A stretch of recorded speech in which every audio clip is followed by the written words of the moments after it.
ഭവാനി ഒരു ഓട്ടോക്കാരനെ വിളിച്ചിട്ട് പറയുന്നുണ്ട്, അച്യുതന് മദ്യം വാങ്ങിക്കൊടുത്തിട്ടുണ്ടായിരുന്നു, മരിക്കുന്ന ആ ദിവസം ഞാനാണ് വാങ്ങിക്കൊടുത്തത് എന്നൊക്കെ പറയണം പോലീസിൻ്റെ അടുത്ത്, ബില്ലൊക്കെ കാണിച്ചു കൊടുക്കണം എന്നൊക്കെ പറഞ്ഞിട്ട് ഏൽപ്പിക്കുന്നുണ്ട്.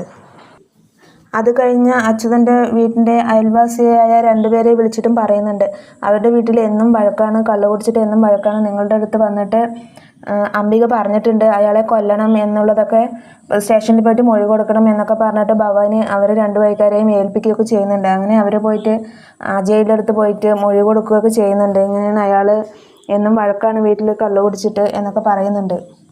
ഭൂമി അംബികയെ ചെന്ന് സ്റ്റേഷനിൽ ചെന്ന് കാണുന്നുണ്ട്. അമ്മയെ ഞാൻ എങ്ങനെയാണെങ്കിലും ഇറക്കും, ഞാൻ അതിനുള്ള അന്വേഷണം തുടങ്ങിയിട്ടുണ്ട്, വക്കീലിനെ ഏൽപ്പിച്ചിട്ടുണ്ട് എന്നൊക്കെ പറയുന്നുണ്ട്. എങ്ങനെയാണ് മൊഴി പറയേണ്ടത് എന്നുള്ളതൊക്കെ വക്കീൽ പറഞ്ഞുതരാമെന്ന് പറഞ്ഞിട്ടുണ്ട്. അമ്മ പേടിക്കേണ്ട എന്നൊക്കെ പറഞ്ഞിട്ട് ചോറ് കൊണ്ടുപോയിട്ട് വാരി കൊടുക്കുകയൊക്കെ ചെയ്യുന്നുണ്ട്.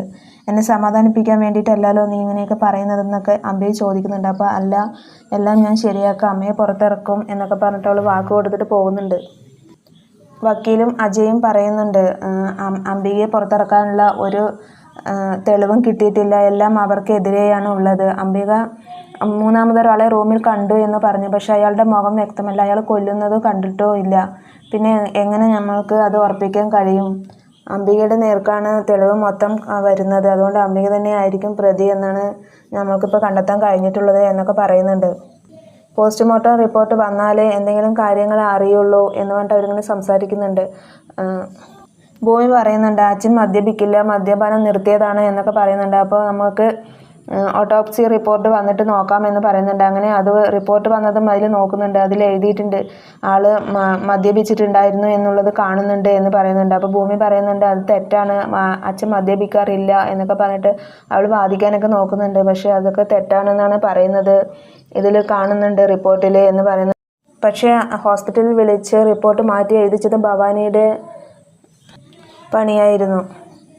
വക്കീലിൻ്റെ അടുത്ത് ഭൂമി പറയുന്നുണ്ട്, ഞാൻ അന്വേഷിച്ച് കണ്ടെത്തും, എൻ്റെ വഴിക്ക് ഞാൻ അന്വേഷിക്കും എന്നൊക്കെ പറഞ്ഞിട്ട് പറയുന്നുണ്ട്. അപ്പോൾ ഒരു ഡോക്ടറെ എനിക്കറിയാം, ആ ഡോക്ടറിൻ്റെ അടുത്ത് റിപ്പോർട്ട് കൊണ്ട് കാണിച്ചു കൊടുക്കാം എന്നൊക്കെ പറഞ്ഞിട്ട് വക്കീലിൻ്റെ അടുത്ത് പറയുന്നുണ്ട്. വക്കീൽ പറയുന്നുണ്ട്, എൻ്റെ വഴിക്ക് ഞാനൊന്ന് അന്വേഷിക്കാം എന്നൊക്കെ പറയണം. അങ്ങനെ സൗഭാഗ്യപുരത്ത് സത്യദാസ് എല്ലാവർക്കും ദീപാവലി കോടി എടുത്തിട്ട് പോകുന്നുണ്ട്. അങ്ങനെ എല്ലാവർക്കും ദീപാവലി ഡ്രസ്സൊക്കെ കൊടുക്കുന്നുണ്ട്. ഭവാനിക്ക് കൊടുക്കുമ്പോൾ ഭവാനി വാങ്ങുന്നില്ല. അങ്ങനെ ദേഷ്യത്തോടെ സത്യദാസിൻ്റെ മുഖത്തോട്ട് തന്നെ നോക്കുന്നുണ്ട്. എന്നിട്ട് അകത്തേക്ക് കയറി പോവുകയാണ്. അപ്പോൾ അഞ്ജന പോയിട്ട് അങ്കിൾ തന്നോളൂ, ഞാൻ കൊടുക്കാം എന്നൊക്കെ പറഞ്ഞിട്ട് കിറ്റൊക്കെ മേടിച്ചിട്ട് ഉള്ളിലേക്ക് പോകുന്നുണ്ട്.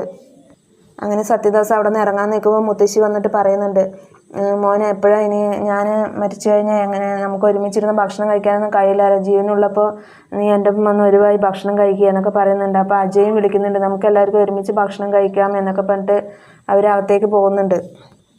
അപ്പോൾ ഇന്നത്തെ എപ്പിസോഡ് ഇത്രയേ ഉള്ളൂ. Thank you for watching my video.